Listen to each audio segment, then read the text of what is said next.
আলাইকুম, সবাই কেমন আছেন? আশা করি সকলেই ভালো আছেন। তো বন্ধুরা, আজকে আমরা খুবই দুঃখজনক একটি ঘটনা শেয়ার করব। বিশেষ করে যাদের ঘরে ছোট বাচ্চা আছে, বাচ্চাদের অনেক বেশি ঠান্ডা জ্বর সর্দি থাকে, কিন্তু অনেক সময় আমরা গুরুত্ব দিই না বা আস্তে ধীরে ডাক্তারকে দেখাবো এবং চিন্তা করি, বা অনেক সময় আমাদের যে সকল বাচ্চাদেরকে আমরা শুয়ে অনেক সময় ফিটার বা দুধ খাওয়াই, সেই সকল বাচ্চাদের মায়েরা এবং তাদের গার্জিয়ানরা অবশ্যই ভিডিওটি দেখবেন এবং বেশি করে শেয়ার করে দিবেন।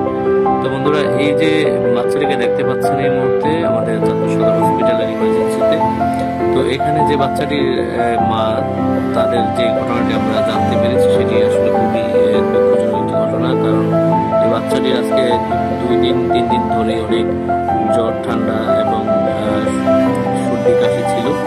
তো সেই জন্য তার চিকিৎসা অবশ্য চলছে, কিন্তু এর মধ্যে আজকে সকালবেলা বাচ্চাকে যখন বাচ্চার মা দুধ খাওয়াচ্ছিল, ফিডার বা দুধ যেটাই হোক একটা বিষয় হবে, তো এর মধ্যেই বাচ্চাটি হঠাৎ করে খিচুড়ির মতো হয়ে যায়। তো এখন বাচ্চার মা তার গার্জিয়ানরা হাসপাতালে নিয়ে আসে।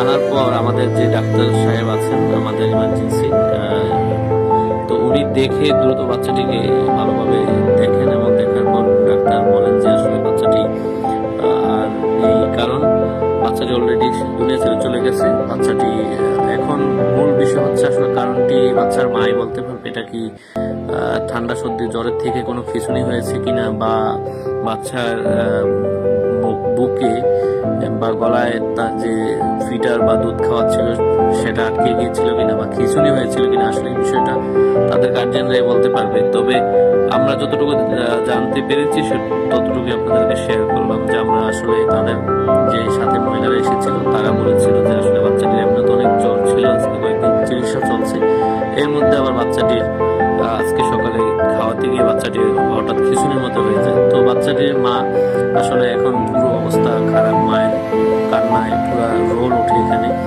তো আমরা সবাই একটা বিষয় নিয়ে সতর্ক থাকবো, অবশ্যই বাচ্চাদেরকে যখনই খাওয়াবেন অবশ্যই একটু মাথা উঁচু করে বসিয়ে বা মাথা আপনার রানের উপরে রেখে বা হাতের উপরে রেখে একটু উঁচু করে মাথাটা, তখন দুধ ফিটার যেটাই খাওয়াবেন, তা না হলে আসলে বাচ্চাদের সাথে যে কোনো সময় এই ধরনের সমস্যা হতে পারে, বা এটা থেকে অনেক সময় দেখা যায় খিঁচুনিও হতে পারে। আসলে এই গার্জিয়ানরা সেটা ক্লিয়ার করে আমাদের এখানে বলেনি।